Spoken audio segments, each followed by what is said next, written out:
और इस जातीय जनगणना को सबसे पुरजोर तरीके से पिछले कुछ सालों में उठाते हुए नीतीश कुमार दिख रहे हैं, राजीव रंजन। पर जो अभय दुबे, राजनीतिक विश्लेषक अभय दुबे कह रहे हैं, ये क्या काठ की हांडी दोबारा से चढ़ाने की कोशिश दिख रही है?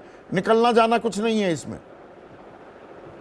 देखिए, मुझे ऐसा लगता है उनके विश्लेषण को मैं कोई चुनौती नहीं देना चाहूँगा। अनुभवी विश्लेषक हैं, काफ़ी प्रखर वक्ता है, अपनी बातें रख रहे हैं। लेकिन हमारा ये मानना है कि अगर पिछड़े वर्गों की संख्या जातिवार तरीके से प्रत्येक जाति की संख्या का पता चल सके तो पॉलिसी मेकर्स को भी काफ़ी मदद मिलेगी। जब एक तरफ गर्व के साथ भारतीय जनता पार्टी के नेता ये कहते हैं कि उनके प्रधानमंत्री जब पिछड़े हैं, तो फिर पिछड़े के सवाल पर सियासत कौन करे? तो भाई, जन्म से तो वैसे वो पिछड़े नहीं हैं, जन्म से तो वो सवर्ण थे और मुख्यमंत्री के कार्यकाल के तौर पर अपने प्रभाव का उन्होंने इस्तेमाल किया। देश के एक बड़े व्यापक पिछड़े वर्ग पर उनकी दृष्टि थी और उन्होंने अपनी जाति को पिछड़े वर्ग में शामिल कराया। अति पिछड़ा नेता भी उनको कई लोगों ने प्रचारित किया, लेकिन अति पिछड़ा वर्ग तो गुजरात में है ही नहीं है, बिहार के सिवाय कहीं इसका कोई अस्तित्व नहीं है। अब सवाल ये है कि जातीय गणना को लेकर आप एक तरफ आदिवासी राष्ट्रपति, पिछड़ा प्रधानमंत्री जब ये बातें कहते हैं, तो क्या आम आदमी को अपनी जाति जानने का अधिकार नहीं है, या उन्हें ये एहसास कराने की जरूरत नहीं है कि किसी वोट बैंक के तौर पर कोई दल उन्हें उपकृत एक तरफ कर रहा हो? और एक तरफ अभय जी को ही मैं कहना चाहूंगा, यही परेशानी है कि आपकी पिछड़ा वोट बैंक में जो क्षत्रपों का, आप जैसे दलों का एक ट्रस्टेड वोट बैंक होता था, वो छिटक गया है। भाजपा ने जबरदस्त उसमें सेंधमारी कर ली है। नहीं, मैं उस पर आऊंगा, मैं उस पर आपसे बात करूंगा, लेकिन अभी मैं ये कहना चाहता था, एक तरफ 1931 का आप हवाला दे रहे हैं, 52% वोट शेयर उस समय पिछड़ों का था। उसके बाद भारतीय उपमहाद्वीप जो आज का है, जिसके 3 टुकड़े हुए, तो फिर वो प्रतिशत जो है, वो क्योंकि विभाजन का आधार क्या था उसकी चर्चा मैं नहीं करूंगा, हो सकता है आज की तारीख में वो प्रतिशत उससे भी बढ़ा हो। तो और ये तर्कसंगत है, 31 से ज्यादा बड़ी संख्या पिछड़ों की आज हो सकती है, इसलिए कि पाकिस्तान बना था धार्मिक आधार।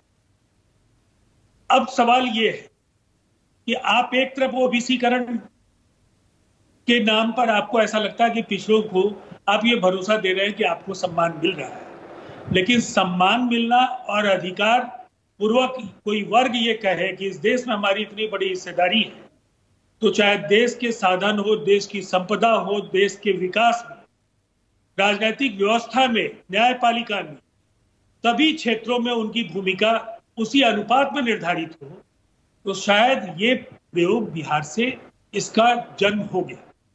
और इसकी शुरुआत नीतीश कुमार जी ने एक दृढ़ संकल्पित राजनेता के तौर पर लंबे समय से इस बात को रखा।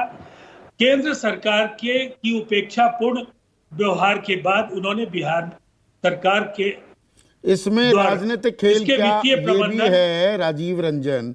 और जो आपने प्रधानमंत्री मोदी के लिए कहा कि वो तो पैदाइश उनकी पिछड़े वर्ग में नहीं हुई, वो तो कन्वर्टेड हैं कि जी 2008 में उन्होंने अपनी जाति को पिछड़ा वर्ग में समाहित कर लिया गुजरात में। ये दरअसल लड़ाई नीतीश कुमार बनाम नरेंद्र मोदी, 2 पिछड़े चेहरों की करने की भी आपकी कोशिश है क्या?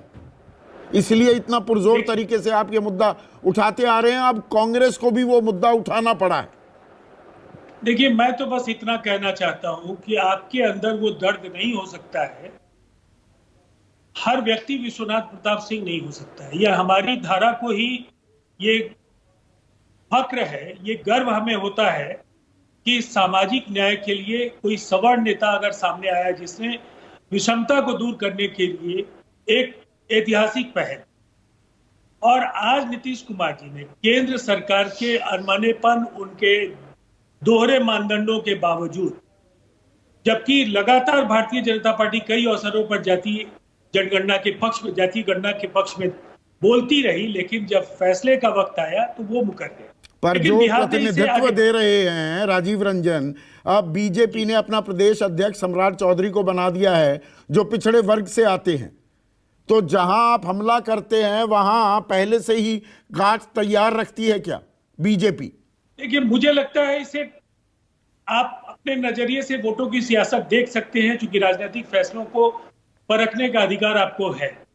लेकिन मुझे ऐसा लगता है ये एक ऐसा ऐतिहासिक कदम है जिससे गैर बराबरी मिटाने की जो भी सरकार की योजनाएं होंगी और जो नियोजन के आगे के अवसर होंगे, देश की उन्नति, देश की संपदा, इन सब में उनकी व्यापक हिस्सेदारी का मार्ग इससे प्रशस्त होगा। व्यापक हिस्सेदारी निसंदेह जो होगी इस- आप ये कह रहे हैं, पर पिछड़े की राजनीति के नाम पर ये हिस्सेदारी, और मैं अभी